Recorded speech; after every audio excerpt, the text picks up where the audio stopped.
Hello guys, मेरा नाम है रवि और स्टडी ग्लो में आपका बहुत बहुत स्वागत है। दोस्तों, आपको जान के हैरानी होगी कि जिस ब्लैक होल के बारे में आप जानते हैं उसकी भविष्यवाणी आज से 300 साल पहले जॉन माइकल के द्वारा 1716 में किया गया था। उन्होंने बोला कि एक ऐसा ऑब्जेक्ट हो सकता है जो रोशनी को निगल जाएगा, जो लाइट को निगल जाएगा, वो एकदम काला होगा, उसके अंदर कोई भी चीज बच नहीं सकती है, वो हर चीज को तोड़ लेगा और अपने अंदर निगल जाएगा। जिसकी भविष्यवाणी आगे चल के कुछ सौ सालों के बाद सही होती है, मतलब वो मैथमेटिकल उसके प्रूफ मिलते हैं, लेकिन उसका जो रियल प्रूफ होता है वो हमें कब मिलता है? लगभग आज से 2 साल पहले 10 अप्रैल 2019 में। लेकिन आपको जान के हैरानी होगी, वो जो सफर था लगभग 400 साल पुराना सफर बहुत ही अजीब था। मैं आपको दोस्तों ये भी बता दूं कि जो जॉन मिकेल थे वो अपने आप में बहुत बड़े साइंटिस्ट थे। उनको जो सबसे अनसुना साइंटिस्ट, जिसके बारे में कोई नहीं जानता है, सबसे फेमस साइंटिस्ट में से एक थे। उन्होंने कई सारी चीज़ों पे अपनी भविष्यवाणी की, यहाँ तक कि उन्होंने जो हमारे धरती के अंदर से जो भूकंप आता है उसमें जो सिस्मिक वेव होती हैं उसके बारे में भी उन्होंने बताया था। और आपको ये भी जान के हैरानी होगी कि स्टीफन हॉकिंग को 2020 में नोबेल प्राइज मिल जाता, लेकिन 2018 में उनकी मौत हो गई थी। जी हाँ दोस्तों, स्टीफन हॉकिंग जो पेनरोज थे, उन दोनों ने मिलके क्या किया था? सिंगुलैरिटीज पे काम किया था, ब्लैक होल की सिंगुलैरिटीज पे अपना थ्योरी दिया था, जिसके चलते जो पेनरोज हैं उनको 2020 में नोबेल प्राइज मिलता है, लेकिन स्टीफन हॉकिंग को नहीं मिल पाता है क्योंकि उनकी मौत हो जाती है और इस वजह से वो चूक जाते हैं इस सदी के सबसे महानतम साइंटिस्ट बनने में। तो दोस्तों, आज हम बात करेंगे ब्लैक होल के बारे में। ब्लैक होल का इतिहास हम जानेंगे कि कैसे जो ब्लैक होल है वो धीरे धीरे थ्योरी पहले जन्मी, फिर उसके खोज हुए और आज ब्लैक होल हमारे अस्तित्व का हिस्सा है। जी हाँ दोस्तों, और इसके बारे में हम ये भी जानेंगे कि कैसे आखिर ब्लैक होल काम करता है, आखिर क्या भविष्यवाणी है आज के वैज्ञानिकों की कि ब्लैक होल के बारे में क्या सोचते हैं। क्योंकि आपको पता है हम ब्लैक होल के अंदर जा नहीं सकते हैं, ब्लैक होल के अंदर हम जाके देख नहीं सकते हैं, उसके पास भी हम नहीं जा सकते हैं। तो कैसे हम ये जाने कि आखिर ब्लैक होल के अंदर क्या है? तो आज हम ये सभी समझेंगे और ये जानेंगे कि कौन कौन सी थ्योरी हैं जो ब्लैक होल के बारे में बताती हैं, और होलोग्राफिक थ्योरी के बारे में भी थोड़ा सा हम समझेंगे। लेकिन उससे पहले दोस्तों मैं आपको ये बता दूं कि हमारा जो फ्लो का कोर्स है वो बहुत ही बेहतरीन कोर्स है दोस्तों। इसमें जो सिल्वा मेथड है, मैं आपको बता दूं कि इसके लिए लोग बाहर जाते हैं, अपने लाखों रुपए खर्च करते हैं, उसके बाद ये इंडिया में आते हैं। लेकिन हम इसे इंडिया में लगभग फ्री में लाए हैं। पहली बार हम सिल्वा मेथड लाए हैं इंडिया में, ये पहली बार है, जिसकी वजह से जो आपकी जो लाइफ है वो पूरी तरीके से चेंज हो जाएगी। आपकी जो माइंड कैपेसिटी है वो 4 से 5 गुना बढ़ जाएगा। आपकी जो प्रोडक्टिविटी है फ्लो में लगभग 500% बढ़ जाएगा। दोस्तों यहाँ पे मैं आपको बता दूं ब्रेन वेव्स, ठीक है, प्रीफ्रंटल कॉर्टेक्स, जिसमें आप ये जान पाएंगे कि रियल मेडिटेशन क्या होता है और क्यों जब आप मेडिटेशन करते हैं तो आपके अंदर एनर्जी कहां से आती है। तो दोस्तों ये हर चीजें यहाँ पे आपको 22 ट्रिगर मिलेंगे, ठीक है, थेरेपीज मिलेंगी, बहुत सारी चीजें यहाँ पे हैं, फिलॉसफी है, ठीक है, मात्र कितने में? 299 में। तो फ्लो 25 कोड दोस्तों आप यूज करेंगे, ठीक है, तो ये आपको मिलेगा। सारी क्लासेस आपको रिकॉर्डेड मिलेंगी और जो डाउट होगा आप ग्रुप में हमसे पूछ सकते हैं। तो दोस्तों अगर मतलब आगे हम चलें तो 1905 में अल्बर्ट आइंस्टाइन ने 3 पेपर पब्लिश किए थे, ठीक है। तो उसमें से एक पेपर था थ्योरी ऑफ रिलेटिविटी, जिसमें 2 पार्ट थे, स्पेशल थ्योरी ऑफ रिलेटिविटी और जनरल थ्योरी ऑफ रिलेटिविटी। तो जिसको मिला के आगे चल के आइंस्टाइन ने ये बोला कि हमारा जो ब्रह्मांड है उसमें जो ग्रेविटी काम करती है, जो न्यूटन नहीं बता पाए थे ग्रेविटी कैसे काम करती है, तो उसी प्रॉब्लम को सॉल्व करते हुए आइंस्टाइन ने बोला कि जो हमारी ग्रेविटी है वो कोई फोर्स नहीं है बल्कि क्या है? स्पेस का कर्व है। यानी कि जो स्पेस आप अपने चारों तरफ देख रहे हैं वह क्या है? मुड़ा हुआ है। और इसी वजह से जो जहाज है वो सीधे पाथ में न चल के वो कौन से पाथ में जाता है? कर्व के पाथ में जाता है। जब आप कोई बॉल फेंकते हैं तो सीधे न जाके कर्व के फॉर्म में जाता है। मतलब हर एक चीज जो स्पेस में जाएगी वो किस फॉर्म में जाएगी? कर्व के फॉर्म में जाएगी। और इसी वजह से जो चंद्रमा है धरती का कर्व के फॉर्म में चक्कर लगाता है, और जो धरती है सूरज का कर्व के फॉर्म में चक्कर लगाती है, और जो सूरज खुद अपनी गैलेक्सी का चक्कर लगाता है वो कर्व के फॉर्म में चक्कर लगाता है, क्योंकि जो हमारा स्पेस टाइम है वो मुड़ा हुआ है, वह कर्व है। इसको हम एग्जाम्पल समझें तो आइंस्टाइन बताते हैं कि मान लीजिए कि हमारा जो स्पेस और टाइम है, यानी जो हमारा स्पेस है और वक्त है वो एक चादर की तरह है। उस पर कोई बाल हम रखेंगे तो ये चादर मुड़ जाएगा, और जब यहां पे कोई ऑब्जेक्ट चलेगा तो ये इसकी तरफ खींचा हुआ चला आएगा, क्योंकि यहां पे क्या है? कर्व है।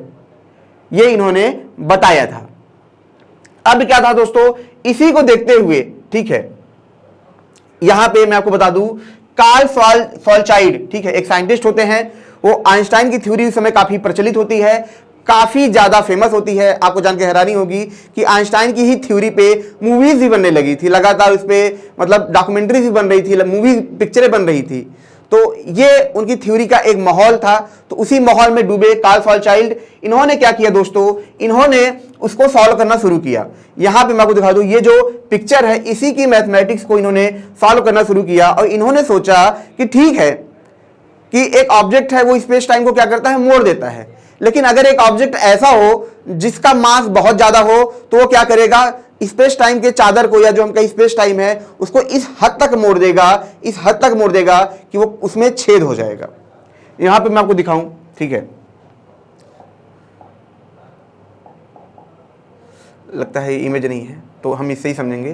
तो इन्होंने कहा कि अगर एक ऑब्जेक्ट है जिसका मास बहुत ज्यादा, इससे कई गुना ज्यादा है, तो ये जो चादर है यहां पे आप देखेंगे ये और गहरा होता जाएगा, ऐसे गहरा होता जाएगा यहां पे, ठीक है, ये जो चादर है और गहरा होता जाएगा। और एक टाइम ऐसा आएगा कि यहां पे क्या होगा, वो इतना गहरा होगा, इतना गहरा होगा कि वो एक पॉइंट के फॉर्म में हो जाएगा, उसकी कोई अपनी एक साइज नहीं होगी। इसको हम ऐसे समझें कि मान लीजिए कि क्या करिए, किसी चादर पे बहुत भारी, ठीक है, ऑब्जेक्ट डालिए, मान लोहा डालिए, बहुत भारी ऑब्जेक्ट डालिए और बहुत वो पतला सा चादर हो, तो वो क्या होगा, एकदम नीचे चला जाएगा।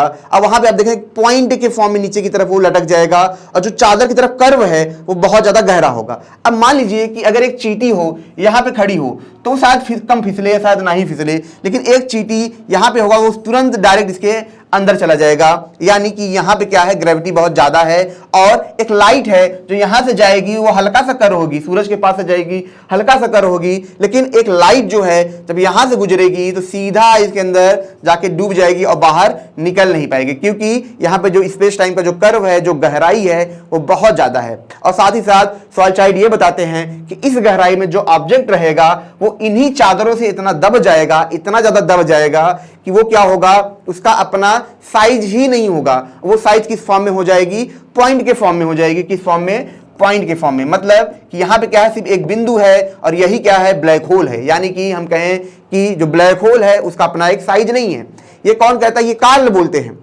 लेकिन उस टाइम पे मैथमेटिकली उन्होंने क्या किया, सॉल्यूशन दे दिया, समझा दिया कि हाँ ब्लैक होल हो सकता है। उन्होंने नाम नहीं दिया, उन्होंने बोला कि एक ऐसी चीज हो सकती है जो क्या हो, जिसका पॉइंट ही ना हो, वो ग्रेविटी में इतना कोलैप्स हो चुका हो और उसकी जो ग्रेविटी है बहुत ज्यादा बढ़ चुकी हो, यहाँ पे जो स्पेस है बहुत गहरा मुड़ चुका।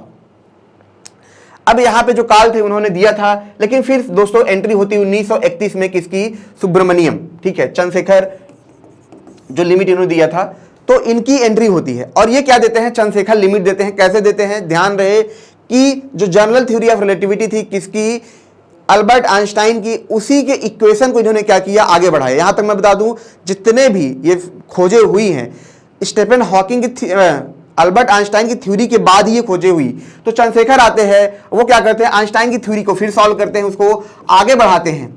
जब दोस्तों उसको आगे बढ़ाते हैं तब ये देखते हैं कि जो सूरज है उसका अपना मास एक लिमिटेड मास तक हो सकता है। जैसे मान लीजिए कि एक इंसान है जिसकी हाइट क्या हो, मान लीजिए कि 8 फीट तक होगी, 9 फीट तक, लेकिन अब आप सोचिए उसकी हाइट अगर 12 फीट तक हो तो क्या होगा, झुक जाएगा, गिर जाएगा। तो एक होता है कि ये इतनी हाइट नहीं हो सकती है। वैसे इनका ये उस थ्योरी के तहत कहना था कि ठीक है सूरज है, ठीक है, सब कुछ है, लेकिन सूरज भी एक लिमिट तक बड़ा हो सकता है, इससे बड़ा नहीं हो सकता है। तो इन्होंने क्या बोला कि 1.4, ठीक है, सोलर मास के बराबर अगर इससे बड़ा होगा तब क्या होगा, वो सूरज क्या होगा, अपने ग्रेविटी पे कोलैप्स हो जाएगा। अब यहां पे देखिए अल्बर्ट आइंस्टाइन स्पेस टाइम के बारे में बता चुके थे, कर्व के बारे में बता, ग्रेविटी के बारे में बता चुके थे। जो कार्ल थे उन्होंने बोला कि वो जो स्पेस टाइम है इतना गहरा हो सकता है, इतना गहरा हो सकता है कि उसके अंदर फंसने वाला जो मास है वो पॉइंट के फॉर्म में बदल सकता है, यानी ब्लैक होल बन सकता है। फिर ऊपर से चंद्रशेखर की जो लिमिट थी वो भी आ जाती है। अब ये सब सबूत थे, एक तरीके से ये सीधा सीधा इशारा कर रहे थे कि थ्योरी और मैथमेटिक्स दोनों सबूत दे रहे थे कि हाँ ब्लैक होल हो सकते हैं। और इसमें जो सबसे बड़ा रोल था चंद्रशेखर का था, क्योंकि जब इन्होंने सूरज के बारे में बताया तो लोगों को फिर ये समझ में आया, ठीक है, लोगों को ये समझ में आया कि अगर कोई सूरज है, ठीक है, मान लीजिए कि कोई सूरज है, उसका मास बहुत ज्यादा है, तो क्या होगा, उसकी जो ग्रेविटी है उसके ऊपर हावी हो जाएगी और जो इसके अंदर न्यूक्लियर फोर्स है, ठीक है, जो बाहर की तरफ रेडिएशन आ रहे हैं, ठीक है, जो ग्रेविटी है उससे ज्यादा हो जाएगा और ये क्या होगा, कोलैप्स हो जाएगा। और कोलैप्स होने के बाद क्या होगा, इसका जो साइज है छोटा होता जाएगा, होता जाएगा, और एक वक्त ऐसा आएगा इसका जो साइज है वो पॉइंट में बदल जाएगा, मतलब इसकी कोई साइज नहीं रहेगी और ये किसमें बदल जाएगा, ब्लैक होल में बदल जाएगा। ये इन्होंने बोला, ठीक है। अब क्या था दोस्तों कि ये तो थ्योरी इन्होंने घोषणा कर दी, सबने बोल दिया, लेकिन फिर क्या होता है दोस्तों, 1964 में क्या होता है कि टेलीस्कोप के द्वारा क्या होता है दोस्तों कि जो एक्स रेज है उनको खोजा जाता है। वो एक्स रेज किस फॉर्म में होती है, पल्सर के फॉर्म में होती हैं। किसके फॉर्म में होती हैं, पल्सर के फॉर्म में होती हैं। अब ये पल्सर क्या होता है मैं आपको बताऊंगा। और एक्स रेज का वो जो पल्सर खोजा जाता है, ये पहली बार इंडिकेशन होता है कि ब्लैक होल हो सकते हैं। लेकिन ये कैसे होता है, क्योंकि अब क्या होता है दोस्तों कि जो पल्सर, जो एक्स रेज आ रहे थे वो किससे आ रहे थे, न्यूट्रॉन स्टार से। मतलब अब वैज्ञानिक ये देखते हैं कि एक ऐसा स्टार है जो क्या कर रहा है कि एक्स रेज निकाल रहा है, और एक्स रेज वो किस स्पीड से निकाल रहा है, बहुत ही ज्यादा स्पीड से निकाल रहा है। मतलब उसकी जो रोटेटिंग स्पीड है वो बहुत ज्यादा तेज है। और इसमें यह अनुमान लगाया गया था चंद्रशेखर लिमिट में कि अगर कोई सूरज बहुत ज्यादा भारी होगा तो किसमें बदलेगा, न्यूट्रॉन स्टार में बदल सकता है, ठीक है। और जो हमारा नॉर्मल सूरज है, ठीक है, उस साइज का जो स्टार होगा वो किसमें बदल सकता है, ड्वार्फ स्टार में बदल सकता है। तो यहाँ पे जो एक्सरेज आ रहे थे हमारे धरती तक, वो किससे आ रहे थे, न्यूट्रॉन स्टार से आ रहे थे। तो इसका मतलब एक ऐसा स्टार था जो क्या कर रहा था, न्यूट्रॉन से बना हुआ था, बहुत छोटा था और बहुत ज्यादा क्या कर रहा था, पल्सर पैदा कर रहा था, जिसकी ग्रेविटी भी बहुत ज्यादा थी। तो पहली बार ऐसा नया स्टार खोजा जाता है जिसकी वजह से इसकी भविष्यवाणी सही हो जाती है कि हाँ ब्लैक होल हो सकते हैं। क्योंकि अगर न्यूट्रॉन स्टार सूरज से बना है, अगर न्यूट्रॉन स्टार सूरज से बना है तो वही न्यूट्रॉन स्टार आगे चल के ब्लैक होल में बदलेगा। इसका मतलब ब्लैक होल है, अब दुनिया में मौजूद है, भले ही हम उसे आज ना खोज पा रहे हो। अब यहां से दोस्तों कहानी आगे बढ़ती है, और कहानी क्या बढ़ती है, फिर इसके बारे में और ज्यादा काम होने लगता है, इसके बारे में और ज्यादा काम होने लगता है। और ब्लैक होल की जो एक कहते हैं ना कि टूर है वो बहुत तेजी से पकड़ने लगती है, वो आगे बढ़ने लगती है। अब दोस्तों यहां पे जो सबसे बड़ा इसका जो सबूत मिला वो कब मिला, उस जो सबूत मिला वो मिला 2016 में, किसके द्वारा, लीगो के द्वारा, ठीक है। लीगो ग्रेविटेशनल वेव की खोज किया था, और ग्रेविटेशनल वेव की जो भविष्यवाणी की थी किसने की थी, आइंस्टाइन ने की थी।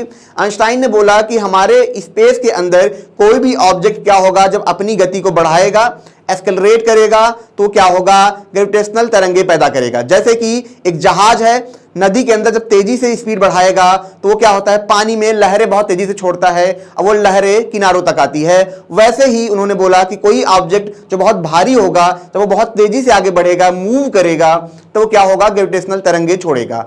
अब बहुत भारी ऑब्जेक्ट कौन हो सकता है, वो ब्लैक होल थे। हालांकि मैं आपको बता दूं हमारी धरती भी तरंगे छोड़ती है, हर सेकेंड में 100 वाट के बराबर वो ग्रेविटेशनल वेव को छोड़ती है, लेकिन वो इतना कम होता है जिसको हम देख नहीं सकते थे। तो इसी वजह से 2016 में क्या होता है, लीगो बनाया जाता है, और लीगो क्या करता है, ग्रेविटेशनल वेव को डिटेक्ट करता है। अब ये पहला डायरेक्ट सबूत था कि हाँ ब्लैक होल होते हैं। ये पहला डायरेक्ट सबूत था 1964 के बाद से, ये पहला डायरेक्ट सबूत था। न्यूट्रॉन स्टार देखे जा रहे थे, सब कुछ देखे, लेकिन ब्लैक होल का सबूत नहीं मिल रहा था। लेकिन ये जो ग्रेविटेशनल वेव हैं ये सबूत थे कि हाँ क्या है, कि ब्लैक होल इस दुनिया में एग्जिस्ट करते हैं। यानी कि अगर हम तालाब के किनारे हैं और बीच में कोई बड़ा सा पत्थर फेंक दे और उसकी जो लहरें आएंगी तो हम कहेंगे हाँ पत्थर बहुत बड़ा था तभी उसकी लहरें यहाँ तक आई हैं। कोई छोटा सा बॉल फेंकोगे तो लहरें हमारे पास नहीं आएंगी। तो ये पहला सबूत था 2016 में किसका, ब्लैक होल का। और 10 अप्रैल 2019 में दोस्तों क्या होता है, पहला इमेज भी क्या होता है, क्लिक कर लिया जाता है ब्लैक होल का। तो अब पूरा सबूत था, और अब ब्लैक होल हमारे अस्तित्व का हिस्सा था। हमारी जो कल्पना थी अब वो रियलिटी में बदल चुकी थी, और ब्लैक होल हमारे सामने था। यहां पे जो दोस्तों इमेज देख रहे हैं आप, ये क्या है, ये रियल में जो ब्लैक होल है उसका इमेज है। तो यहां पे आप देखेंगे कि यहां पे दोस्तों क्या है कि ये पिंक, ये मतलब एक तरीके से हम देखें ऑरेंज कलर है, यहाँ पे क्या है, रेड है। ऐसा इसलिए है क्योंकि यहाँ के जब ऑब्जेक्ट उस तरफ जाते हैं तब ये हमसे दूर जा रहे होते हैं। अब जब ऑब्जेक्ट हमसे दूर जाता है तो लाल कलर की तरफ शिफ्ट होता है, और जब ऑब्जेक्ट पास आता है तो ब्लू कलर की तरफ शिफ्ट होता है। तो जो लाल है वो कम एनर्जी को दिखाता है, और जो ऑरेंज है वो क्या दिखाता है, हायर एनर्जी को दिखाता है। मतलब उससे लाल से बेटर एनर्जी इसके अंदर होती है। तो इस वजह से दोस्तों यहाँ पे ऑरेंज है और यहाँ पे ये है, बीच में आप देखेंगे बीच में काला जगह भी है। अब सोचिए अगर स्टीफन हॉकिंग जिंदा होते और 2020 में जब नोबेल प्राइज दिया गया तो स्टीफन हॉकिंग को भी नोबेल प्राइज मिलता, और वो भी एक ऐसी श्रेणी में आ जाते हैं जिस श्रेणी में आइंस्टाइन जैसे महान साइंटिस्टों को रखा गया है। तो वहां भी स्टीफन हॉकिंग आ सकते थे, लेकिन दुख की बात यह है कि उनकी मौत हो गई। अब दोस्तों अगर हम बात करें ब्लैक होल के बारे में, अभी तो हमने जाना कि ब्लैक होल कैसे शुरुआत हुई, ब्लैक होल क्या था और ब्लैक होल के मतलब क्या क्या उसकी इतिहास था। लेकिन अगर अब हम बात करें कि ब्लैक होल क्या होता है, मतलब ब्लैक होल के अंदर रियल में क्या होता है, तो यहां पे हम देखेंगे कि जो ब्लैक होल आप देख रहे हैं यहां पे क्या है, ये अंदर जगह खाली है, ऊपर की तरफ डिस्क है। ठीक है, ये इमेज दोस्तों इंटरस्टेलर मूवी का है। ठीक है, तो यहां पे आप देखेंगे ये क्यों है। मान लीजिए कि जैसे हमारा सूरज है, सूरज के चारों तरफ कौन चक्कर लगाता है, हमारी धरती लगाती है, प्लैनेट्स लगाते हैं, बहुत सारे एस्ट्रॉयड चक्कर लगाते हैं। अब सूरज क्या हो, ब्लैक होल में बदल जाए तो क्या होगा, जो हमारी धरती है, हमारी धरती से दूर जो ऑब्जेक्ट है वो क्या होगा, उसका चक्कर बहुत तेजी से लगाने लगेंगे, क्योंकि उसकी जो ग्रेविटी है वो इनफाइनाइट तक पहुंच गई है, उसका जो मास है बहुत ज्यादा बढ़ गया है, ग्रेविटी बहुत बढ़ गई है। तो हम तो उसके अंदर चले जाएंगे, हमारा काम तो स्वाहा है, लेकिन जो दूर के प्लैनेट होंगे वो क्या करेंगे, लगातार उसकी तेजी से चक्कर लगाएंगे। इतना तेजी से दोस्तों चक्कर लगाएंगे, आपस में क्या होंगे, कोलैप्स होंगे और ये स्ट्रेच हो जाएंगे, जिसकी वजह से क्या होगा, इनके आपस के जो पार्टिकल होंगे, एटम होंगे, वो टूट जाएंगे। और जब वो टूट जाएंगे तो किस में बदल जाएंगे, प्लाज्मा में बदल जाएंगे। और वही प्लाज्मा दोस्तों यहाँ पे आप देख रहे हैं, ये इसका चक्कर लगा रही है। यहाँ तो ये क्या है, एक तरीके से बहुत सारे गैसेस हैं जो प्लाज्मा के फॉर्म में हैं और उस ब्लैक होल का चक्कर लगा रहे हैं। मतलब यहाँ पे आप देखेंगे तो यहाँ पे चार्ज पार्टिकल हैं। तो ठीक है, तो आप ऐसे समझ सकते हैं कि एक बॉल है जिसके ऊपर क्या है, चार्ज है, जब आप उसको टच करेंगे तो आपको क्या करेगा, करंट मारेगा। तो यहाँ पे ढेर सारे चार्ज हैं। दूसरा क्या है दोस्तों कि इसके अंदर से बहुत सारे इलेक्ट्रोमैग्नेटिक रेडिएशन निकलते रहते हैं, तभी तो हम उनको देख पाए थे।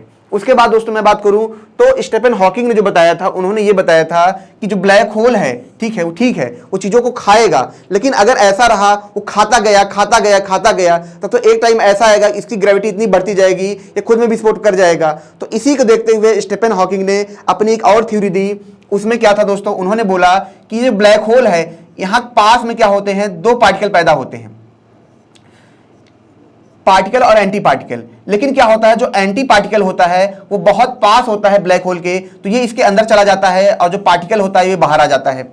अब ये जो एंटी पार्टिकल है जब इसके अंदर जाएगा, और ब्लैक होल ने क्या किया है, जो खाना खाया है, मान लीजिए यहाँ पे प्लैनेट था, ब्लैक होल ने इसको खा लिया। अब जैसे ही इसको खाएगा तो यहाँ से क्या होगा, जो एंटी पार्टिकल इसके अंदर जाएगा ये जाके इससे मिलेगा, और जैसे ही मिलेगा ये क्या करेंगे, आपस में जीरो हो जाएंगे, खत्म हो जाएंगे। मतलब कि जो ब्लैक होल है जो खाना खा रहा है, तो जैसे ही वो खाएगा वैसे ही क्या होगा, यहाँ पे क्या होगा, फिर से इसकी एनर्जी बढ़ेगी, ग्रेविटी बढ़ेगी, तो एंटी पार्टिकल को ये अंदर लेगा और जाके इसको इससे क्या होगा, मिल जाएगा और खत्म हो जाएगा। मतलब ये खाना खा रहा है लेकिन ये इसका वेट बढ़ेगा नहीं, ये हमेशा ऐसे ही रहेगा, और इसी वजह से जो सेकेंड लॉ ऑफ थर्मोडायनेमिक्स है वो बच जाता है। अब दोस्तों यहां पे जो सवाल उठता है कि स्पेस और टाइम का, और रियल में अगर हम ब्लैक होल में जाएंगे तो हमें कैसा महसूस होगा। तो सबसे पहली बात मैं आपको ये बता दूं कि जैसे लाइट जो होती है जब सूरज के पास से गुजरती है तो हल्का सा वो मुड़ जाती है, लेकिन ग्रेविटी और ज्यादा हो तो ज्यादा मुड़ेगी, ग्रेविटी और ज्यादा हो तो ज्यादा मुड़ेगी। लेकिन ब्लैक होल के साथ क्या है, ग्रेविटी इतनी ज्यादा है कि जो लाइट यहां से जाएगी वो भाग नहीं पाएगी, इसी में घूमते हुए इसी का चक्कर लगाने लगेगी। अब दोस्तों बात यह है कि यहाँ पे बहुत सारी लाइटें हैं, तो सारी जो लाइटें हैं दोस्तों, जो ब्लैक होल का इवेंट होराइजन है, इवेंट होराइजन मतलब ये ब्लैक होल पॉइंट है, इसका क्या है, ये घेरा है कि इस बाउंड्री के पास आओगे तो तुम्हारी कहानी में खत्म कर देंगे। तो यहां पे जो लाइटें हैं दोस्तों इसी का चक्कर लगाएंगी। जितने लाइट हैं, जितने प्लैनेट हैं, जितने चीजें हैं, हर चीज क्या होगा दोस्तों, इसी इवेंट होराइजन पे जाके चिपक जाएगी और इसी का चक्कर लगाती रहेगी। कितनी स्पीड से, स्पीड ऑफ लाइट से क्या करेगी, ये इनका चक्कर लगाएगी। मतलब कि यहां पे जो भी ऑब्जेक्ट जाएगा, भले ही वो अपनी लाइफ में मान लीजिए कि कोई कलुआ डॉन है, वो क्या कर रहा है, कभी दौड़ा ना हो, लेकिन उसको ब्लैक होल में भेज देंगे तो स्पीड ऑफ लाइट से क्या करेगा, इसका चक्कर लगाएगा। हर चीज यहां पे स्पीड ऑफ लाइट से इसका चक्कर लगाएगी। दूसरी चीज, सबसे बड़ी चीज क्या है कि जो ऑब्जेक्ट यहां पे जाएगा वो क्या होगा, बहुत ज्यादा स्ट्रेच हो जाएगा, बहुत ज्यादा तन जाएगा, क्योंकि सूरज के पास से जो भी लाइटें जाती हैं वो क्या होती हैं, पूरी तरह मतलब तन जाती हैं, इसी वजह से हमें वो लाल दिखती हैं। तो सन के पास मतलब ब्लैक होल के पास जो भी चीजें जाएंगी वो बहुत ही लेंथ में क्या होंगी, तन जाएंगी। ठीक है, लाइट तन जाएंगी, जो ऑब्जेक्ट जाएगा वो तन जाएगा और इसका चक्कर लगाता रहेगा और इसके चारों तरफ चिपका रहेगा, एकदम चिपटे हुए फॉर्म में एकदम चिपका रहेगा। मतलब कि जितनी भी लाइटें आप समझिए जरा कि जब बिग बैंग विस्फोट हुआ उस टाइम पे जो लाइटें निकली थी वो सारी लाइटें, जो ब्लैक होल बने होंगे उस टाइम पे, सारी लाइटें वहां पे होंगी। मतलब कि सारा इंफॉर्मेशन यहां होगा, और जो इंसान ब्लैक होल के अंदर जाएगा उसे पूरा का पूरा ब्रह्मांड दिखेगा, पूरे ब्रह्मांड का इतिहास दिखेगा, और यहां तक कि लोग ये भी बोलते हैं कि भविष्य भी दिखेगा। मतलब अगर आप यहां पे जाएंगे तो आप यहां होंगे तो यहां पे जब बिग बैंग का जन्म हुआ था तब जितनी लाइटें थी, जितने इंफॉर्मेशन थे, जितने इमेजेस थे, हर चीज यहां पे है। आप भी यहां पे हैं तो सारा जो इमेज है आपके पास है, एक वक्त में आपके साथ है। मतलब आपको पूरा ब्रह्मांड एक वक्त में आपको पूरा दिखेगा, पूरे ब्रह्मांड का इतिहास आपको पूरा दिखेगा। दूसरी चीज दोस्तों, ग्रेविटी की वजह से क्या होता है, टाइम इफेक्ट होता है। मतलब टाइम स्लो होता है। जितनी ज्यादा ग्रेविटी होगी उतना ज्यादा क्या होगा, टाइम स्लो होगा। और जो ब्लैक होल है उसकी जो ग्रेविटी है इनफाइनाइट है, इसीलिए यहां पे जब आप जाएंगे तो यहां पे आपका टाइम रुक जाएगा, जीरो हो जाएगा। मतलब कि जब आप यहां पे गए, आपने यहां पे अगर आपको लगा आपने 1 सेकंड गुजारा है तो धरती का कई सौ साल बीत चुका होगा, क्योंकि आपका वक्त यहां पे रुक चुका है। दूसरी चीज दोस्तों इसमें क्या होगा, दूसरी चीज जब आप यहां पे जाएंगे, आप बात समझिए कि आप यहां पे जा रहे हैं, ठीक है। अब यहां पे मान लीजिए कि आपका जो इमेज है ये क्या है, आप यहां पे जा रहे हैं, ठीक है। तो क्या होगा कि आप यहां पूरा चिपक जाएंगे, ठीक है, पूरी तन जाएंगे। तो क्या होगा, आप इतना तन जाएंगे कि आप मुड़ के अपने आप को पीछे से देख पाएंगे। मतलब अगर क्या मुझे कोई मोड़ दे तो मैं पीछे से मुड़ के अपने आप को देख लूंगा। तो यहां पे आप इतना तन जाएंगे, इतना ज्यादा तन जाएंगे, यहां पे कोई मान लीजिए इंसान है, इतना तन गया है, इतना तन गया है कि ये पीछे से अपने आप को देख पाएगा। ये इसकी सबसे खास बात है। और क्या होगा कि और अगर आप ब्लैक होल के पास जाएंगे, ठीक है, वहां से आप क्या करेंगे, किसी को कॉल करेंगे, कॉल करके आप उसको बात करेंगे तो उसकी जो वो आपको बहुत तेजी से चलता हुआ दिखेगा, चलता हुआ दिखेगा। लेकिन आप उसे कैसे दिखेंगे, अरे भाई बोलो क्या बात है। तो इस तरीके से पूरा क्या होगा, जो कम्युनिकेशन होगा, क्योंकि आपकी जो लाइट है, जो सिग्नल बहुत धीरे धीरे उसके पास जा रहा है, जो इमेजेस हैं बहुत धीरे धीरे उसके पास आ रहे हैं ग्रेविटी की वजह से। जैसे मान लीजिए कि आपका जो पिक्चर है, ठीक है, लाइट के फॉर्म में बहुत धीरे धीरे जा रहा है, तो यहाँ पे जो फोन है सामने वाले के पास उसको बहुत धीरे धीरे आप दिखेंगे। लेकिन आपकी जो इमेज है, उसकी जो इमेज है सन सन सन सन तेजी जाएगी, तो उसको आप बहुत जल्दी जल्दी दिखेंगे। और भाई जल्दी बताओ क्या बात है, अब वो बोलेगा ओ भाई बोलो क्या बात है। तो इस तरीके से पूरा कम्युनिकेशन यहाँ पे होगा। तो मीन ये कहना है कि यहाँ पे ऐसी बहुत सारी घटनाएं होंगी जिसको आप क्या होंगे, बहुत ज्यादा आश्चर्य मानेंगे। अब जो सबसे बड़ा एक डिबेट है विज्ञान की दुनिया में, जो खास करके लियोनार्डो सस्किन जैसे जो आज के वैज्ञानिक है ये मानते हैं, कि पहले वैज्ञानिक ये मान रहे थे कि ब्लैक होल के अंदर कोई भी चीज जाएगी वो नष्ट हो जाएगी, वो खत्म हो जाएगी, क्योंकि ग्रेविटी वहां पे बहुत ज्यादा है, सिंगुलैरिटी के अंदर इतनी ज्यादा पावर है कि कोई इंसान वहां से बच नहीं सकता है। लेकिन फिर एक पैराडॉक्स आता है, इंफॉर्मेशन पैराडॉक्स। इंफॉर्मेशन पैराडॉक्स में दोस्तों बात ये होती है कि ठीक है कि कोई ऑब्जेक्ट ब्लैक होल के अंदर गया, वो खत्म हो गया। अगर वो खत्म हो गया तब ये क्या करेगा, हमारे जो नियम है, ठीक है, एनर्जी के नियम उनको गलत साबित करेगा। और अगर वो जिंदा है तब वो कैसे जिंदा हो सकती है, यहाँ पे ग्रेविटी बहुत ज्यादा है। तो इसी में इंफॉर्मेशन का जो एक कॉन्सेप्ट आया वो निकल के आया। मैं आपको बता दूं दोस्तों, जब मैं इनका लेक्चर लेता था इन लोगों का ब्लैक होल पे इन सब पे, तो कभी कभी ये इन्फॉर्मेशन की बात करते थे, हमें समझ ही नहीं आता था इन्फॉर्मेशन क्या है, पूरा लेक्चर देख लेते थे। तो इन्फॉर्मेशन का मतलब ये है कि जैसे कोई पेन है, हमने क्या किया, इसको ब्लैक होल में फेंक दिया, लेकिन इस पेन की अपनी इकाई होगी, इसका अपना एक यूनिट होगा, इसका मास होगा, इसका लेंथ होगा, इसका अपना आकार होगा, इसकी अपनी प्रॉपर्टी होगी। तो ये कभी खत्म नहीं होगी। अगर ये खत्म हो रही है तो इसका मतलब ये है कि जो हमारे नियम है, एनर्जी के नियम है, वो गलत है। तो वैज्ञानिक ये मानते हैं कि भले ही पेन इसके अंदर चला जाए, लेकिन इसका जो इन्फॉर्मेशन होगा हमेशा रहेगा, इसकी जो इकाई है, इसका वेट, लेंथ, ये हर चीज वहां पे क्या होगा, सुरक्षित होगा। और जब दूसरा इंसान उस ब्लैक होल के अंदर जाएगा तो क्या होगा, इस पेन को देख पाएगा, सुरक्षित देख पाएगा। इसी थ्योरी को, जो इंफॉर्मेशन की थ्योरी है, इसी को आगे बढ़ाते हुए ब्लैक होल में आया होलोग्राफिक थ्योरी। होलोग्राफिक थ्योरी क्या है, देखिए अब यहां पे जो वैज्ञानिक है उनका ये कहना था कि आप सबको ये पता था कि यहां पे क्या सिंगुलैरिटी है और इसके चारों तरफ क्या है, इवेंट होराइजन है। तो वैज्ञानिक ये मानने लगे कि इस दौरान क्या होता है, जो इवेंट होराइजन होता है वो क्या होता है, 3D के फॉर्म में ना होके वो किस फॉर्म में हो जाता है, 2D के फॉर्म में हो जाता है, मतलब एक पतले से प्लेट की तरह हो जाता है। और यही जो प्लेट है दोस्तों ब्लैक होल होता है। मतलब मीन कि जो ब्लैक होल है वो कोई गोला नहीं है काला सा, वो एक खाली जगह गोला नहीं है, वो क्या है एक तरीके से खाली जगह का 2D प्लेट है। 2D प्लेट मतलब आप देखेंगे यहाँ पे ये सरफेस है और यहाँ पे क्या है एक पॉइंट है। अब इनका ये मानना था कि ठीक है ये जो ब्लैक होल है 2D पॉइंट है, लेकिन ये जो 2D पॉइंट है ये क्या करता है दोस्तों कि क्या करता है, होलोग्राफी करता है। मतलब कि इसी के अंदर से जो धरती हमारी है ये इन्हीं के अंदर से क्या हो रही है, रिफ्लेक्ट होके आ रही है। एग्जांपल के तौर से हम समझेंगे यहाँ पे, मान लीजिए कि ये फोन है, ये फोन क्या है 2D है, यहाँ पे स्क्रीन 2D है, लेकिन आप देखेंगे जो 3D इमेज हमको दिखाई देती है, ठीक है, जब हम कांच लगाते हैं तो हमें ऐसी दिखाई देती है। तो मतलब हमें दिख ये रियल में रहा है कि इंसान है, लेकिन ये कहां से निकल के आया है, 2D प्लेट से निकल के आया है। वैसे ही जो वैज्ञानिक है उनका ये मानना था कि जो प्लेट है हमारे, ये क्या तरीके से ब्लैक होल है और इन्हीं से क्या हो रहा है, रिफ्लेक्ट हो रहा है ये हमारी धरती, जिनको हम छूते हैं, महसूस करते हैं। ये रियल में ऐसा नहीं है, ये क्या है, रिफ्लेक्शन है किसका, 2D का। और अब जाके दोस्तों जो वैज्ञानिक हैं काफी हद तक ऐसी थ्योरी पे पहुंचे हैं जो काफी हद तक सिमिलर है किससे, सिमुलेशन की थ्योरी से। सिमुलेशन थ्योरी में यह माना जाता था कि हमारी दुनिया कंप्यूटर है, लेकिन चलिए कंप्यूटर नहीं है वो, तो वो क्या है, एक ब्लैक होल है। और ब्लैक होल के रिफ्लेक्शन से ही क्या हो रहा है, ये पूरे ब्रह्मांड क्या है, रिफ्लेक्ट हो रहा है, हमें दिख रहा है। मतलब कि हम चलिए ये मान लेते हैं कि कोई एक ब्लैक होल नहीं, कोई ऐसा ब्लैक होल होगा, कोई ऐसा पॉइंट होगा जहां से पूरी दुनिया क्या हो रही है, रिफ्लेक्ट हो रही है, प्रोजेक्ट हो रही है और हमें ये दिख रही है।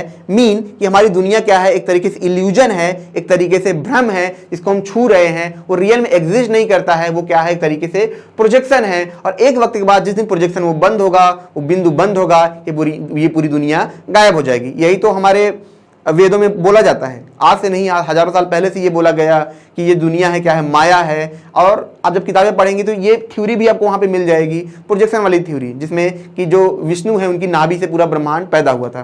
खैर हम उस मुद्दे पे ज्यादा नहीं जाएंगे। तो यहाँ पे दोस्तों कि जो होलोग्राफिक थ्योरी है इसमें भी यही बात की गई। इसमें लियोनार्डो सस्किंड ऐसे जो वैज्ञानिक हैं आज पे इस पे बहुत जोर शोर से काम कर रहे हैं। और दोस्तों मेरा ये पर्सनल ये मानना है आने वाले वक्त में जो होलोग्राफिक थ्योरी है वो काफी हद तक भी सही होगी।